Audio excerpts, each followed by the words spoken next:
Perkembangan embrio ternak unggas. Pada hari pertama, 4 jam pertama, jantung dan pembuluh darah mulai dibentuk. 12 jam kemudian, jantung mulai berdenyut, dimulai dengan sirkulasi darah dengan adanya penggabungan pembuluh darah embrio dengan yolk. Selanjutnya, terjadi pembentukan sistem saraf, kepala, dan mata. Pada hari kedua, pembentukan telinga. Pada hari ketiga, pertumbuhan hidung, kaki, sayap, dan embrio mulai berputar sehingga terletak di bagian kiri. Sistem sirkulasi cepat berkembang selama hari ketiga. Pada hari keempat, lidah mulai terbentuk dan sekarang semua organ-organ tubuh hadir. Hari kelima, organ-organ reproduksi berdiferensiasi dan jenis kelamin mulai berkembang. Jantung mulai memperlihatkan bentuk yang sebenarnya dan vaskular area dari yolk membungkus sepertiga bagian yolk. Pada hari ke-6, paru dan gigi paru mulai berbentuk normal. Hari ke-7, tubuh mulai cepat berkembang, demikian juga kepala organ-organ tubuh nampak. Pada hari ke-8, mulai nampak awal pembentukan bulu. Hari ke-10, paru mulai mengeras, jari kaki mulai nampak.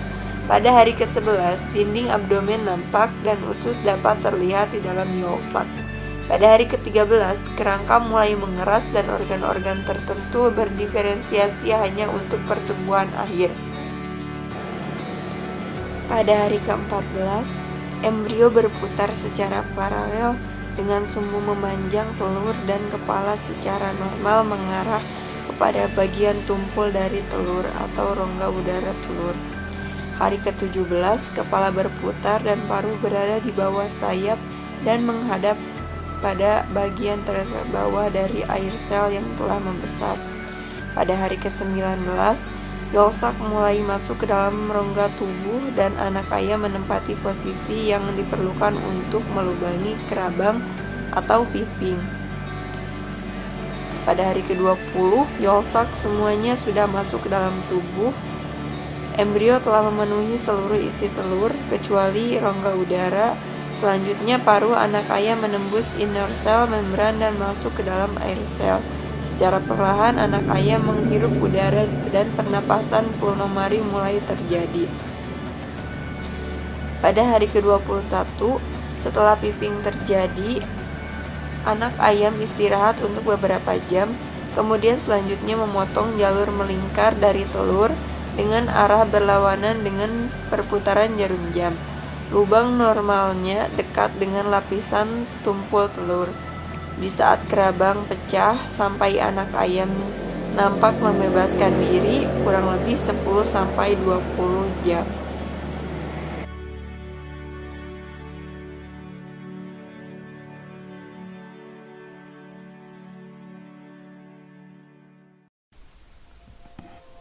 Kemudian yang selanjutnya yaitu pemanenan. Setelah telur menetas menjadi DOC, maka dilakukan pulcik. Pulcik yaitu pemisahan DOC dari cangkangnya, kemudian memindahkan DOC tersebut ke box DOC. Syarat dan kriteria pulcik yaitu semua telur harus sudah menetas, kemudian DOC sudah dipanen saat 5% basah bulu lehernya, lalu naval atau pusar sudah kering dan tertutup. Lalu ada beberapa hal yang mengakibatkan telur tidak menetas, yaitu mati dalam sel, telur buruk, telur infertil, telurnya retak pada saat transfer karena handling yang kasar, kemudian telur piping atau mati saat mematuk cangkang, dan yang terakhir yaitu telur late atau telur terlambat menetas. Langsung saja kita lihat video dari pulcik itu sendiri. Nah, ini DOC yang sudah menetas ya, dikeluarkan dari HC atau mesin penetas. Nah, ini DOC nya dipindahkan ya dari sini ke box DOC. Ini juga DOC, ini box DOC. Nah, ini cangkangnya.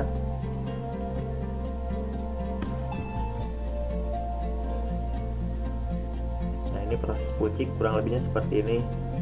Kemudian setelah dilakukan pulcik, maka dilakukan grading.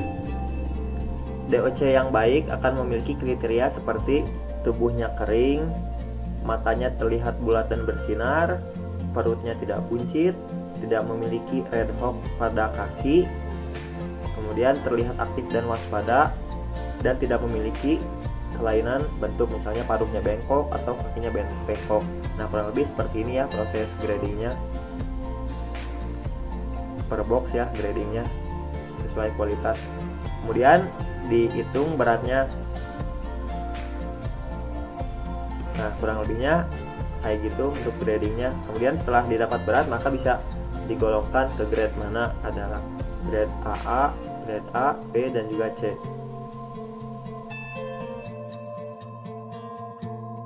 Ya, kemudian selanjutnya lanjut ke perbedaan tata laksana penetasan telur skala industri dan juga skala tradisional. Untuk penetasan skala industri pasti sudah menggunakan teknologi yang lebih maju dibanding dengan penetasan telur skala tradisional.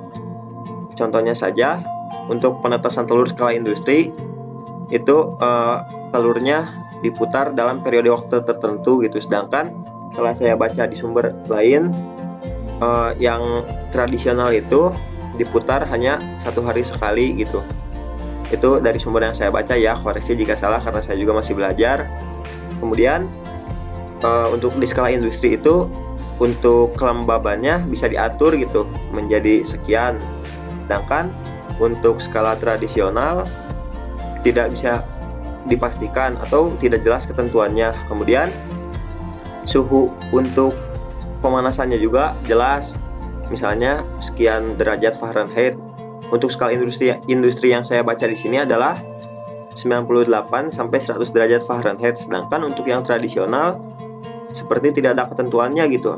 Atau bisa saya katakan yang tradisional itu adalah trial and error atau coba-coba gitu. Kita langsung saja lihat videonya.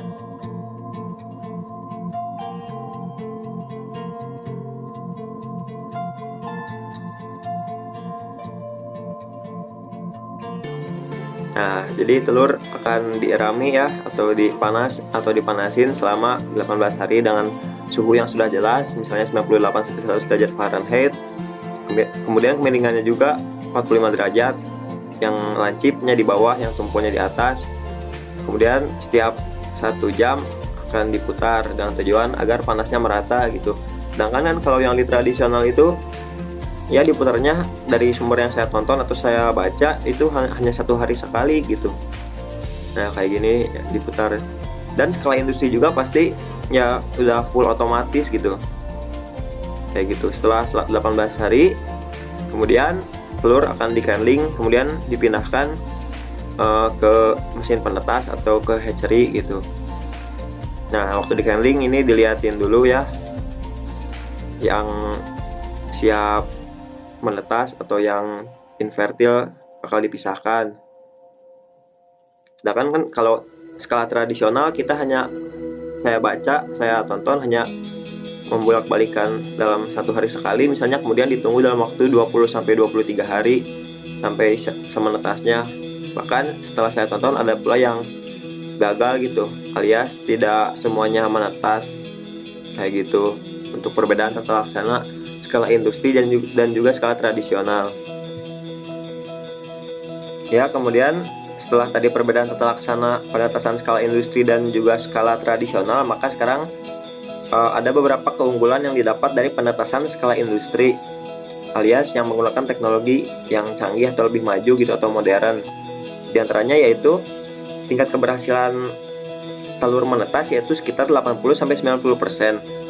Berbeda dengan penetasan secara alami yang tingkat keberhasilannya yaitu 50-60%. Kemudian daya hidup telur yang menetas menjadi DOC lebih tinggi karena adaptasi suhu tidak terlalu ekstrim. Lalu DOC yang dihasilkan banyak dan juga dapat ditingkatkan kapasitas penetasannya sesuai dengan telur yang siap ditetaskan. Lalu masa pengeraman dari induknya akan hilang sehingga induk tersebut dapat lebih produktif lagi selama masa hidupnya. Lalu kontrol dapat mudah dilakukan dan terhindar dari bakteri patogen. Dan yang terakhir yaitu penetasan dapat dilakukan secara terus-menerus karena tidak terpengaruh oleh cuaca ya, dan lingkungan. Langsung saja kita lihat videonya.